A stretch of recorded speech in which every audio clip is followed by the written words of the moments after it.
Hi, Tori. It's Miss Chrisner. Surprise! I bet you never thought you'd hear from me again, especially not in cartoon form. I am talking to you through animation because I have been reading a book called What Video Games Have to Teach Us About Learning and Literacy by James Palgi. This book made me think of you.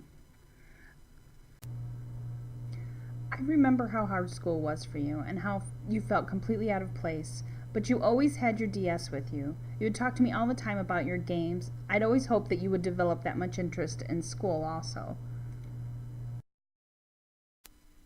The book talks about how teachers can use the learning principles found in video games to help their children at school. He talked about Tomb Raider, Deus Ex, Arcanum, Pikmin, none of which I've heard of. Does this sound interesting? One of the principles they talk about is written text. I will admit this book is hard for me because I don't play video games, but this principle really got my attention. I got a aha moment. This is how I understand it. If I were to read an instruction manual to one of your video games, I could certainly read the words, but I would have no idea what to do with the information. It's meaningless to me without the context of a game. I think that maybe this is how you felt sometimes when you were given a textbook to read.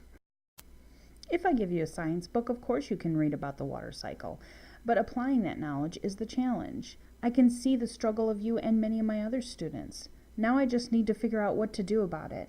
Any ideas? G also talks about something called the subset principle. In a good video game, a player learns to play the game by playing in a subdomain of the game within the game.